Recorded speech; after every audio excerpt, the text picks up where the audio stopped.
നമസ്തേ. വാൽമീകി രാമായണം ബാലകാണ്ഡം തുടരുന്നു. ഹരേ രാമ രാമ രാമ ഹരേ ഹരേ, ഹരേ കൃഷ്ണ കൃഷ്ണ കൃഷ്ണ ഹരേ ഹരേ. ഓം ഗുരുർബ്രഹ്മ ഗുരുർവിഷ്ണു ഗുരുർദേവോ മഹേശ്വര ഗുരു സാക്ഷാൽ പരബ്രഹ്മ തസ്മൈ ശ്രീ ഗുരവേ നമഃ. ഇനി 61 സർഗമാണ്. വിശ്വാമിത്ര മഹർഷിയുടെ കഥയാണ് നമ്മൾ പറഞ്ഞുകൊണ്ടിരിക്കുന്നത്. ത്രിശങ്കുവിനെ സ്വന്തമായി ഉണ്ടാക്കിയ ഒരു സ്വർഗത്തിൽ പ്രതിഷ്ഠിച്ചു കഴിഞ്ഞ് വിശ്വാമിത്ര മഹർഷി വീണ്ടും തപസ്സിന് പുറപ്പെടുന്നു. അതിനും മേനക എന്ന അപ്സരസ് വന്ന് വിഘ്നം വരുത്തുന്ന കഥയാണ് തുടങ്ങുന്നത്. ഇവിടെ പക്ഷേ മേനകയിൽ കുഞ്ഞുണ്ടായ കഥ പറയുന്നില്ല. അത് മഹാഭാരതത്തിലാണ് നമ്മൾ ആ കഥ കാണുന്നത്. വീണ്ടും കഠിന തപസ് ചെയ്ത് കൗശിക രാജാവ് വിശ്വത്തിന് മുഴുവൻ മിത്രമായ വിശ്വാമിത്ര മഹർഷിയായിട്ട് മാറുന്നു. ഇതിൽ ദേവേന്ദ്രനാണ് ഓരോ വിഘ്നങ്ങളും വരുത്തുന്നത്. ഓരോരുത്തരുടെയും തപസ്സിനിടയ്ക്ക് വരുന്ന വിഘ്നങ്ങളെല്ലാം ദേവേന്ദ്രനാണല്ലോ. അസൂയ മൂലമാണെന്നാണ് അതിലൊക്കെ കാണാറ്. പക്ഷേ എനിക്ക് തോന്നിയത്, ഇത് വായിച്ചപ്പോൾ എനിക്ക് തോന്നിയത്, താപസികൾക്കെല്ലാം തക്കതായ പരീക്ഷകൾ നടത്തുന്നതിന് ബ്രഹ്മാവിനെ നിയോഗിക്കപ്പെട്ട ആളാണ് ദേവേന്ദ്രൻ എന്നാണ് എനിക്ക് തോന്നിയിട്ടുള്ളത്. അല്ലാതെ അസൂയ മൂലം അല്ല. ഓരോ പരീക്ഷയും കഠിന തപവും കഠിന തരവും ആക്കി പരീക്ഷയിൽ ജയിച്ചു കഴിഞ്ഞാൽ മാത്രമേ ഈ ബ്രഹ്മർഷി എന്ന സ്ഥാനത്തിന് അർഹനാവൂ എന്ന് ഓരോ തവണയും നമ്മളിത് വായിക്കുമ്പോൾ നമുക്ക് തോന്നാറുണ്ട്. ഇനി തുടരാം. 61 സർഗം. ഏകഷഷ്ടിതമ സർഗ. പ്രജീകേന അംബരീഷായ സ്വസുതസ്യ ശുനശേപസ്യ യജ്ഞ പശുത്വേന വിക്രയ. പ്രജീകൻ അംബരീഷനായിക്കൊണ്ട് തൻ്റെ പുത്രനായ ശുനശേപനെ യാഗപശുവായി വിൽക്കുന്നത്. വിശ്വാമിത്രോ മഹാത്മാധ പ്രസ്ഥിതാൻ പ്രേക്ഷ്യതാൻ ഋഷീൻ അബ്രവീന്നരശാർദൂല സർവാംസ്താൻ വനവാസിന. മഹാവിഘ്ന പ്രവൃത്തോയം ദക്ഷിണാമസ്ഥിതോ ദിശമന്യാം പ്രവസ്ത്യാമസ്തത്ര തപ്സ്യാമഹേ തപഃ. പശ്ചിമായാം വിശാലായാം പുഷ്കരേഷു മഹാത്മന സുഖം തപശ്ചരിഷ്യാമ പരം ദദ്ധി തപോവനം. ഏവമുക്ത്വാ മഹാതേജാ പുഷ്കരേഷു മഹാമുനിഃ തപ ഉഗ്രം ദുരാധർഷം തേപേ മൂലഫലാശനഃ. ഏതസ്മിന്നേവ കാലേ തു അയോധ്യാധിപതിർമഹാൻ അംബരീഷ ഇതി ഖ്യാതോ യഷ്ടൂം സമുപചക്രമേ. തസ്യ വൈ യജമാനസ്യ പശുമിന്ദ്രോ ജഹാരഃ. പ്രനഷ്ടേതു പശൗ വിപ്രോ രാജാനമിദമബ്രവീത്. പശുരത്യാഹൃതോ രാജൻ പ്രനഷ്ടസ്തവ ദുർനയാത്. അരക്ഷിതാരം രാജാനാം ഹന്തി ദോഷോ നരേശ്വര. പ്രായച്ചിത്തം മഹസേതന്നരം വാ പുരുഷർഷഭ. ആനയസ്വ പശൂം ശീഘ്രം യാവത് കർമ്മ പ്രവർത്തതേ. മഹാത്മാവും നരശ്രേഷ്ഠനുമായ വിശ്വാമിത്രൻ അവരെയും ഋഷിമാരെയും പോയി മറിഞ്ഞവരായി കണ്ട് ആശ്രമവാസികളായ അവർ എല്ലാവരെയും ഇങ്ങനെ അരുൾ ചെയ്തു. തെക്കുള്ള പ്രദേശത്തിൽ ഞാൻ വസിച്ചു വന്നു. ഈ വലുതായ വിഘ്നവും നേരിട്ടു. വേറെ ദിക്കിലേക്ക് നാം പോവുക. അവിടെ ചെന്ന് തപസ്സിനെ അനുഷ്ഠിക്കാം. മഹാത്മാക്കളെ, പടിഞ്ഞാറുള്ള വിശാല തപോവനത്തിൽ പുഷ്കര തീർത്ഥക്കരകളിൽ നിർബാധമായി തപസ്സിനെ നാം അനുഷ്ഠിക്കുക. എന്തെന്നാൽ ആ തപോവനം അത്യുത്തമമായതാകുന്നു. മഹാതേജസ്വിയായ മാമുനി ഇപ്രകാരം ഒരു ചെയ്ത കിഴങ്ങുകളും പഴങ്ങളും മാത്രം ഭുജിക്കുന്നവനായി പുഷ്കര തീർത്ഥക്കരകളിൽ മറ്റുള്ളവരാൽ വിഘ്നം നേരിടാത്തവണ്ണം കഠിനമായ തപസ് ചെയ്തു. ഇപ്രകാരമിരിക്കെ ഈ കാലത്തിൽ തന്നെ മഹാനെന്ന് പ്രസിദ്ധി പെറ്റ അയോധ്യാധിപതിയായ അംബരീഷൻ എന്ന രാജാവ് ഒരു യാഗം ചെയ്യാൻ ആരംഭിച്ചു. അദ്ദേഹം യാഗം ചെയ്തുകൊണ്ടിരിക്കുമ്പോൾ തന്നെ യജ്ഞപശുവിനെ ദേവേന്ദ്രൻ താൻ തന്നെ അപഹരിച്ചു കൊണ്ടുപോയി കളഞ്ഞു. യജ്ഞപശു കാണാതായപ്പോൾ പുരോഹിതൻ രാജാവിനോടായി ഇപ്രകാരം പറഞ്ഞു: രാജാവേ, അങ്ങയുടെ യാഗപശു ഇപ്പോൾ അപഹരിക്കപ്പെട്ടിരിക്കുന്നു, പാപഫലത്താൽ കാണാതായിരിക്കുന്നു. ഹേ രാജാവേ, വേണ്ട പോലെ രക്ഷിക്കാത്ത രാജാവിനെ ആ ദോഷഫലം നശിപ്പിക്കുന്നതാണ്. പുരുഷശ്രേഷ്ഠ, ഏതു കാലത്തിനുള്ളിൽ ഈ ദോഷനിവൃത്തിക്കായുള്ള വൈദിക കർമ്മം തുടങ്ങാമോ അതിലകം വേഗത്തിൽ യാഗത്തിന് പശുവായി ഒരു നരനെ തന്നെ കൊണ്ടുവരേണം. ഉപാധ്യായ വചശ്രുത്വാ സ രാജാ പുരുഷർഷഭ അന്വേഷ മഹാബുദ്ധി പശും ഗോഭിസഹസ്രശ ദേശാഞ്ജനപദാംസ്താസ്താൻ നഗരാണി വനാനി ച ആശ്രമാണി ച പുണ്യാനി മാർഗമാണോ മഹീപതിഃ സപുത്രസഹിതം താത സഭാര്യം രഘുനന്ദന ഭൃഗുതുന്ദേ സമാസീനം ഋചീകം സന്തദർശഃ തമുവാച മഹാതേജാ പ്രണമ്യാഭിപ്രസാദ്യ ച ബ്രഹ്മർഷിം തപസാ ദീപ്തം രാജർഷിരമദപ്രഭ പൃഷ്ട്വാ സർവത്ര കുശലമൃഗീകം തമിദം വച ഗവാം ശതസഹസ്രേണ വിക്രീണീഷേ സുതം യദി പശോരർത്ഥേ മഹാഭാഗ കൃതകൃത്യോऽസ്മി ഭാർഗവ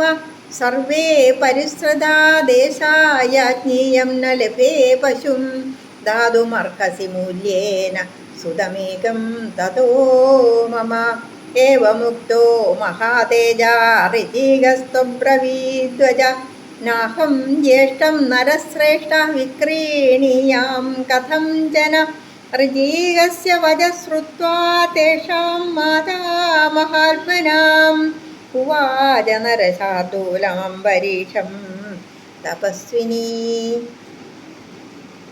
ഹേ പുരുഷോത്തമ, മഹാബുദ്ധിമാനായ ആ അരജൻ ഉപാധ്യായന്റെ ആജ്ഞയെ വഹിച്ചുകൊണ്ട് ആയിരക്കണക്കായുള്ള പശുക്കൾക്ക് പകരം യാഗപശുവായിരിക്കാൻ സമ്മതമുള്ള ഒരു മനുഷ്യനെ അന്വേഷിച്ചു നടന്നു. അരജൻ അതാത് ദേശങ്ങളിലും നാട്ടുപുറങ്ങളിലും പട്ടണങ്ങളിലും കാടുകളിലും പുണ്യങ്ങളായ ആശ്രമങ്ങളിലും അന്വേഷിച്ചു നടന്നു.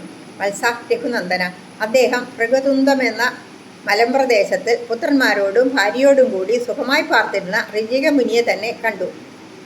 അളവറ്റ കാന്തിയുള്ളവനും മഹാതേജസ്വിയുമായ ആ രാജർഷി തപസ്സാൽ വിളങ്ങുന്ന ആ ബ്രഹ്മർഷിയായ ഋചിക മുനിയെ വണങ്ങി കുമ്പിട്ട് എല്ലാ കാര്യങ്ങളെക്കുറിച്ചും ക്ഷേമവർത്തമാനത്തെ അന്വേഷിച്ച് അതിനാൽ മനം കുളിർപ്പിച്ച് അദ്ദേഹത്തോടായി ഇപ്രകാരം വാക്യത്തെ പുര ചെയ്തു: മഹാപുണ്യാത്മാവായ ഹേ ഭൃഗുവംശജാത, പശുക്കൾ 1,00,000 പകരം വാങ്ങിക്കൊണ്ട് ഒരു പുത്രനെ യാഗപശുവിൻ്റെ ആവശ്യമായി അങ്ങ് വിൽക്കുന്നുവെങ്കിൽ ഞാൻ കൃതാർത്ഥൻ തന്നെ. എല്ലാ ദേശങ്ങളിലും അലഞ്ഞു നടന്ന് അന്വേഷിക്കപ്പെട്ടു. യാഗത്തിന് വേണ്ടതായ ഒരു പശുവിനെ എനിക്ക് ലഭിച്ചില്ല. അതിനാൽ ഒരു പുത്രനെ എനിക്ക് വിലയ്ക്കായി തരുവാൻ അവിടുന്ന് കനിഞ്ഞാലും. ഇപ്രകാരം അപേക്ഷിക്കപ്പെട്ടവനായ മഹാതേജസ്വിയായ ഋചിക മഹർഷി ഇക്കാര്യത്തിൽ ഇങ്ങനെ മറുപടി പറഞ്ഞു: ഹേ നരവര, ഞാൻ എന്തായാലും മൂത്തവനെ വിൽക്കുകയില്ല. സൽസ്വഭാവികളായ അവരുടെ അമ്മ ഋചിക മുനിയുടെ വാക്ക് കേട്ട് അത്തൽ പൂണ്ടവളായി നരവരനോടായി അംബരീഷ രാജാവിനോടായി ഇങ്ങനെ ഉര ചെയ്തു: അവിക്രേയം സുതം ജ്യേഷ്ഠം ഭഗവാനഹ ഭാർഗവ മമാവിദയിദം വിദ്ധി കനിഷ്ഠം ശുനകം നൃപ തസ്മാത് കനീയ സംപുത്രം ന ദാസ്യേ തവ പാർത്ഥിവ പ്രായേണ ഹി നരശ്രേഷ്ഠ ജ്യേഷ്ഠാ പിതൃഷു വല്ലഭ മാതൃണാം ച കനീയാം സസ്തന്മാത്മോക്ഷ്യ കഥം സുതം ഉക്തവാക്യേ മുനൗ തസ്മിൻ മുനിഭജ്ഞാം തഥൈവ ച ശുനശ്ശേവ സ്വയം രാമമധ്യമോ വാക്യമബ്രവീത് പിതാ ജ്യേഷ്ഠമവിക്രേയം മാതാ ചാഹ കനീയസം വിക്രേയം മധ്യമം മന്യേ രാജൻ പുത്രം നയസ്വമാം ഗവാം ശതസഹസ്രേണ ശുനശ്ശേവം നരേശ്വര ഗൃഹീത്വാ പരമപ്രീതോ ജഗാമ രഘുനന്ദന അംബരീഷസ്തു രാജർഷി രഥമാരോപ്യ സത്വരം ശുനശേവം മഹാതേജാ ജഗാമാശു മഹാബല. രാജാവേ, ഭഗവാനായ ഭൃഗുകുലജാതൻ മൂത്ത മകനെ വിൽക്കുവാൻ പാടുള്ളവനല്ലെന്ന് അരുളി ചെയ്തു. അപ്രകാരം തന്നെ എനിക്ക് ഒടുവിലത്തെ മകനായ ശുനകനെ ഓമനയെന്ന് അറിഞ്ഞാലും. അതിനാൽ ഹേ രാജാവേ, അവിടുത്തേക്കായി കനിഷ്ഠപുത്രനെ ഞാൻ തരികയില്ല. ഹേ നരോത്തമ, സാധാരണയായി പിതാക്കൾക്ക് മൂത്ത മകൾ ഇഷ്ടമുള്ളവരാകുന്നു. അപ്രകാരം തന്നെ മാതാക്കൾക്ക് ഒടുവിലത്തെ വരും. അതിനാൽ എങ്ങനെയാണ് എൻ്റെ കനിഷ്ഠപുത്രനെ ഞാൻ തരുന്നത്? ഹേ ശ്രീരാമ, ആ മുനി ഇപ്രകാരം പറഞ്ഞപ്പോൾ മുനിഭഗ്നിയും അവണ്ണം തന്നെ ഉര ചെയ്താറെ മധ്യമപുത്രനായ ശുനശേബൻ തന്നെത്താൻ ഇപ്രകാരം വാക്ക് ഉര ചെയ്തു. മന്നവ, അച്ഛൻ ജ്യേഷ്ഠനെ വിൽക്കുവാൻ പാടില്ലാത്തവനെന്ന് കൽപ്പിച്ചുപോയി. അമ്മ ഒടുവിലെത്തവനെയും അങ്ങനെ തന്നെയെന്ന് പറഞ്ഞു. മധ്യമപുത്രൻ വിൽക്കപ്പെടാവുന്നവനാണെന്ന് കരുതുന്നു. എന്നെ അവിടുന്ന് കൊണ്ടുപോയാലും. രഘുകുമാര, ആ അരജൻ പശുക്കളുടെ 1,00,000 സംഖ്യ കൊടുത്ത് ശുനശേബനെ വാങ്ങിക്കൊണ്ട് ഏറ്റവും തൃപ്തി പൂണ്ടവനായി തിരികെ എഴുന്നള്ളി. മഹാശൂര്യനും മഹാതേജസ്വിയും രാജർഷിയും ആയ അംബരീഷൻ ശുനശേബനെ ഉടനെ തേരിൽ വെച്ചുകൊണ്ട് വേഗത്തിൽ യാത്രയായി. ഇത്യാശേ ശ്രീമദ് രാമായണേ വാൽമീകി ആദികാവ്യേ ബാലകാണ്ഡേ ഏകഷഷ്ടിതമ സർഗ 61 സർഗം സമാപ്തം. ഇനി ദ്വിഷഷ്ടിതമ സർഗ 62 സർഗം. ശുനശേബ സംരക്ഷണം. ശുനശേബനെ രക്ഷിക്കുന്നത്. ശുനശേബൻ എന്ന് പറയുന്നത് വിശ്വാമിത്ര മഹർഷിയുടെ പെങ്ങളുടെ മകനാണ്. ശുനശേബം നരശ്രേഷ്ഠം ഗൃഹീത്വാഥ മഹാബല വിശ്രാമ്യത് പുഷ്കരേ രാജാ മധ്യാഹ്നേ രഘുനന്ദന തസ്യ വിശ്രമമാണസ്യ ശുനശേബോ മഹായശാ പുഷ്കരക്ഷേത്രമാഗമ്യ വിശ്വാമിത്രം ദദർശഃ തപ്യന്തമൃഷിഭിः സാർത്ഥം മാതുലം പരമാതുരാ വിഷണ്ണവദനോ ദീനസ്തൃഷ്ണയാ ച ശ്രമേണ ച പപാദാംഗേ മുനേ രാമവാക്യം ചേദമുവാചഃ. ന മേ അസ്തി മാതാ ന പിതാ ജ്ഞാതയോ ന ച ബാന്ധവാഃ ത്രാതുമർഹസി മാം സൗമ്യധർമ്മേണ മുനിപുങ്കവാ. ത്രാതാ ത്വം ഹി നരശ്രേഷ്ഠ സർവേഷാമപി കൗശിക രാജാ ച കൃതകാര്യ സ്യാദഹം ദീർഘായുരവ്യയ സ്വർഗലോകമുപാസ്നീയാം തപസ്തസ്ത്വാഹ്യനുത്തമം ത്വം മേ നാഥോ ഹ്യനാഥസ്യ ഭവഭവ്യേന ചേതസാപി ദേവപുത്രം ധർമാത്മം സ്ത്രാതുമർഹസി കിൽബിഷാദ്. തസ്യ തദ്വചനം ശ്രുത്വാ വിശ്വാമിത്രോ മഹാദവാ സാന്ത്വയിത്വാ ബഹുവിധം പുത്രാനിദമുവാചഃ. ഹേ രഘുനന്ദന, ഉത്തമപുരുഷനായ ശുനശേബനെ കൂടെ കൂട്ടിക്കൊണ്ട് മഹാബലവാനായ രാജാവ് ആ സമയം നട്ടുച്ചയിൽ പുഷ്കര ക്ഷേത്രത്തിൽ ഇറങ്ങി വിശ്രമിച്ചു. പുഷ്കര ക്ഷേത്രത്തിൽ എത്തി അദ്ദേഹം വിശ്രമിച്ചുകൊണ്ടിരിക്കവേ മഹാകീർത്തിമനായ ശുനശേബൻ ഏറ്റവും അത്തൽ പൂണ്ടവനായി ഋഷിമാരോടും കൂടി തപസ്സു ചെയ്തുകൊണ്ടിരുന്ന തൻ്റെ അമ്മാവനായ വിശ്വാമിത്ര മഹർഷിയെ തന്നെ കണ്ടു. ഹേ രാമ, വാടിയ മുഖത്തോടെ ദാഹത്താലും മനോദുഃഖത്താലും ദീനനായി മുനിയുടെ മടിയിൽ ചെന്ന് വീണു. ഈ വാക്യത്തെയും കഷ്ടപ്പെട്ടുര ചെയ്തു. എനിക്ക് അമ്മ ഇല്ല, അച്ഛൻ ഇല്ല, ജ്ഞാതികളായ ഭ്രാതാക്കന്മാരുമില്ല. മഹാപുണ്യാത്മാവായ ഹേ മുനിശ്രേഷ്ഠ, ശരണം പ്രാപിച്ചവരെ രക്ഷിക്കുക തന്നെ വേണമെന്നുള്ള ധർമ്മമുറപ്രകാരം എന്നെ രക്ഷിപ്പാൻ അവിടുത്തെ തിരുവുള്ളം ഉണ്ടാകണം. കുശികവംശജ, ഹേ നരശ്രേഷ്ഠ, നിന്തിരുവടി ഒരുത്തൻ തന്നെയാണ് ഏവർക്കും അഭയം കൊടുപ്പാനുള്ളവൻ. രാജാവും കാര്യം നിറവേറിയനായി ഭവിക്കണം. ഞാനും യാതൊരു കുറവും വരാത്തവനായി ദീർഘായുസുള്ളവനായി അത്യുത്കൃഷ്ടമായ തപസ്സിനെ അനുഷ്ഠിച്ച് സ്വർഗലോകത്തെ പ്രാപിച്ച് അനുഭവിക്കുമാറാകണം. നിന്തിരുവടി തന്നെ ധർമ്മബുദ്ധിയാൽ നാഥനില്ലാതെ എനിക്ക് രക്ഷകനായി ഭവിക്കണമേ. ധർമ്മനിഷ്ഠയുള്ളവനെ, അച്ഛൻ പുത്രനെ കഷ്ടദശയിൽ നിന്ന് എന്ന വണ്ണം എന്നെ രക്ഷിപ്പാൻ അവിടുന്ന് അർഹനാകുന്നു. അവൻ്റെ ആ വാക്ക് കേട്ട് മഹാതപസ്യായ വിശ്വാമിത്ര മുനി പല പ്രകാരത്തിൽ സമാധാനപ്പെടുത്തിയ ശേഷം തൻ്റെ പുത്രന്മാരോടായി ഇങ്ങനെ അരുൾ ചെയ്തു. കണ്ടാലും യത്കൃതേ പിതരപുത്രാൻ ജനയന്തി ശുഭാർത്ഥിന പരലോകഹിതാർത്ഥായ തസ്യ കാലോയമാഗതഃ. അയം മുനിസുതോ ബാലോ മത്ത ശരണമിച്ഛതി അസ്യ ജീവിതമാത്രേണ പ്രിയം കുരുത പുത്രകാഃ. Survey സുഹൃതകർമാണ survey ധർമ്മപരായണാഃ. പശുഭൂതാ നരേന്ദ്രസ്യ തൃപ്തിമഗ്നേ പ്രയച്ഛതഃ നാഥവാംശ്ച ശുനശേബ യജ്ഞശ്ചാവിഘ്നിതോ ഭവേ ദേവതാസ്തർപ്പിതാശ്ച സ്യുർമമ ചാവികൃതം വചാ. മുനീസ്തു വചനം ശ്രുത്വാ മതുഷ്യന്താദയസ്സുതാ. സാഭിമാനം നരശ്രേഷ്ഠ സലീലമിതമബ്രുവൻ കഥമാത്മസുതാൻ ഹിത്വാ ത്രായസേ അന്യസുതം വിഭോ അകാര്യമിവ പശ്യാമ സ്വമാംസമിവ ഭോജനീ തേഷാം തദ്വചനം ശ്രുത്വാ പുത്രാണാം മുനിപുങ്കവ ക്രോധസംരക്തനയനോ വ്യാഹർത്തുമുപചക്രമേ നിസ്സാധ്വസമിദം പ്രോക്തം ധർമാദപി വിഗർഹിതം അതിക്രമ്യതു മദ്വാക്യം ദാരുണം രോമഹർഷണം. യാതൊരു പ്രയോജനത്തെ പ്രാപിപ്പാനാണോ പിതാക്കന്മാർ നന്മയിൽ താല്പര്യമുള്ള പുത്രന്മാരെ ഉൽപ്പാദിപ്പിക്കുന്നത്? ആയത് പരലോക സുഖത്തിനായി തന്നെ. അതിന് തക്ക കാലം ഇതാ എത്തിയിരിക്കുന്നു. ഈ ഋഷിപുത്രനായ ബാലൻ എങ്കിൽ നിന്ന് ആപത്തിനുള്ള രക്ഷയെ അർത്ഥിക്കുന്നു. പുത്രന്മാരെ, ഇവനെ ജീവനോടിരിപ്പാൻ സാധിപ്പിക്കുക എന്നുള്ള പ്രിയത്തെ നിങ്ങൾ ചെയ്യുവിൻ. നിങ്ങളെല്ലാവരും സത്കർമ്മങ്ങൾ ചെയ്തവർ, എല്ലാവരും ധർമ്മത്തിൽ തന്നെ ശുഷ്കാന്തിയുള്ളവർ. ഈ രാജാവിൻ്റെ യജ്ഞപശുക്കളായിരുന്ന അഗ്നിഭഗവാന് തൃപ്തി ചെയ്യുവിൻ. ശുനശേപനും ശരണം പ്രാപിച്ചതിൻ്റെ ഫലമനുഭവിക്കുമാറാകും.